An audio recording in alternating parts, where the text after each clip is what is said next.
Division II women's soccer tonight out of the Peach Belt Conference. A big match for the UNC Pembroke Braves at home against the USC Aiken Pacers. The last two matches of the year at home for the Braves alongside Matt Sabatis. I'm Trevor Williams and glad you can join us. A big reason this is important to UNC Pembroke, Matt, is that they're playing for their PBC tournament lives in terms of hosting a game next week. A special week on homecoming week, and on UNC Pembroke's side, a special midfielder in Christina Stevenson. Lars Anderson, even though she doesn't score the most points on this team, has said she is the best midfielder the Braves have. Bartholomew, shot towards Ryan, tapped up high, what a save by Gina Ryan! O'Neal gets it through to Pittman, Pittman selling with a left foot, pass comes into the net, Alexis Pittman with the Braves' first goal of the night. Pittman dances inside room and now streaking. She's 1v1 with the keeper, Alexis Pittman, one step off of Cadwallader. Maybe waited a hair too long. Ball continues to bounce through, and Cadwallader survives the 1v1 scare. Stacy Scott rolling it outside. The chance to get to it for Sarah Moore.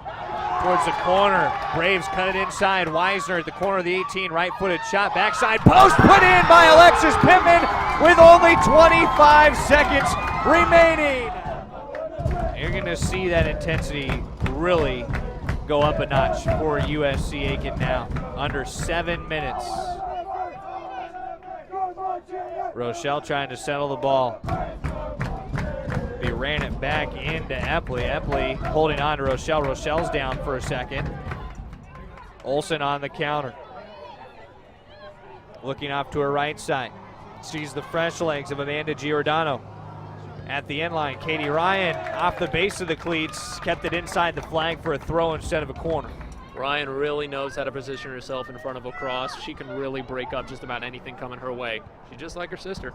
Impressive, and the flag up and off sides Aiken, and you don't see that often from a throw-in position, but the Braves, their whole back line was up a step, and then all it took was one forward to be behind. I was going to say, that's a hard one to mess up on, and that's a stinging turnover for USC Aiken. They add it deep into the attacking third. Katie Ryan the chance to send it away.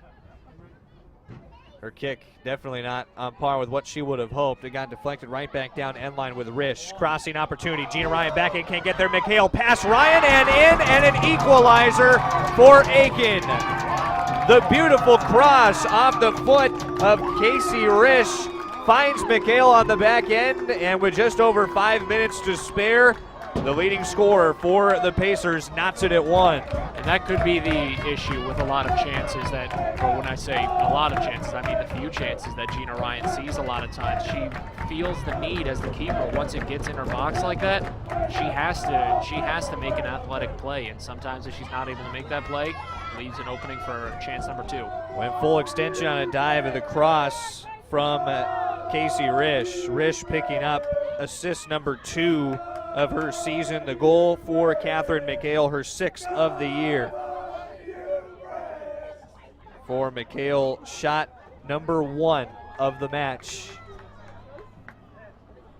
Came in the 85th minute. The goal for USC Aiken has it as a fresh match. Just about 5 minutes to go. Stacy Scott running into the box. Splits a couple with the right foot, is wide of the post to begin with.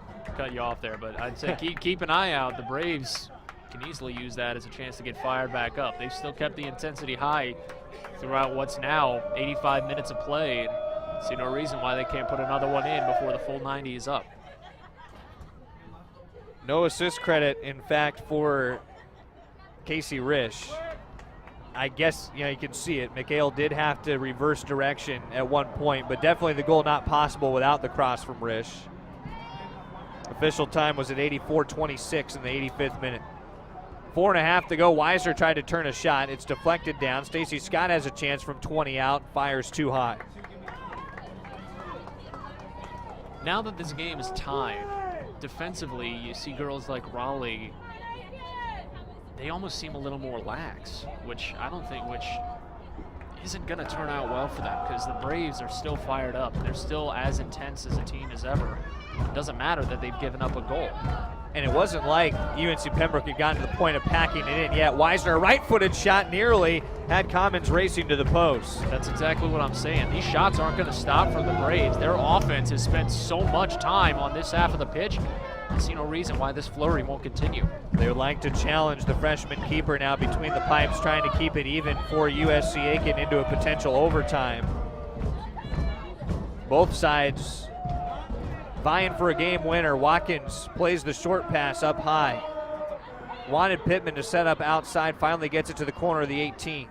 Alexis Pittman, the high cross. Watkins trying to get a header, punched by Commons. Running back into it, Pittman towards the end line, asking for a touch, and did not get the call, so be goal kick.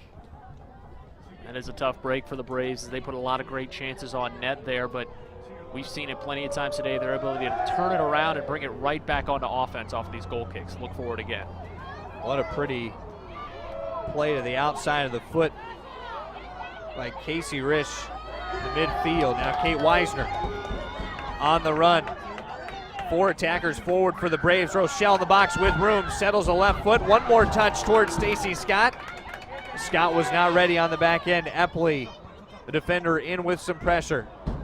Rochelle batting it high at the top of the 18.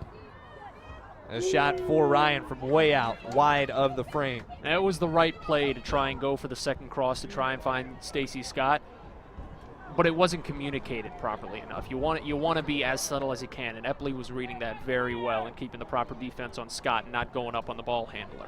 The senior had a couple game-winning goals last year, potentially saving Aiken from facing a game-winning goal in that spot from Scott. Senecal Guzman, nice reversal around Risch. Guzman wants to carry now. Fires outside, Pittman, making sure she's onside first. Racing outside before it's fought off by Caldwell for a throw-in. Under 2 minutes left in regulation. This would be something for the Braves. They have come up with both an 89th and 109th minute goal this year. Both at home. Corner kick for UNC Pembroke, earned by Katie Watkins. Well done to bat it off the defensive back line, and it'll be Christine Rolfs with the kick. There's been a lot of pressure on the corner kicks this match from the Braves. Wouldn't it be something if this were the one to find its way in? With a minute and a half remaining, we are in the 89th minute. Rolfs plays it low. Senecal Guzman trying to foot it in the box. Out it comes towards Haley Stewart. A chance to relax and send it back in. Just pop it to the feet of Watkins with a left foot, looking outside for Wisner. Cuts it with a right foot. Shot deflected. Knocked away by Kwiatkowski. Whistle comes, foul against the Braves. They'll be called for holding on with 60 seconds left in our regulation. What a stutter by Wiseman, though, in the pump fake, but she was the one getting called for that hold. I think she just lost control of it after getting the shot blocked. 22-6, the shot lead for UNC Pembroke, except it is the 85th minute goal that allowed USC Aiken to even up the match. Stacy Scott rolling it outside. The chance to get to it for Sarah Moore. Towards the corner. Braves cut it inside. Wisner at the corner of the 18. Right-footed shot. Backside post put in by Alexis Pittman with only 25 seconds remaining. And the brace for the freshman puts the Braves maybe ahead for good. What a finish in Pembroke, and Alexis Pittman on the back end of the feed from Kate Wisner, her 7th goal of the year. 2-1 Pembroke.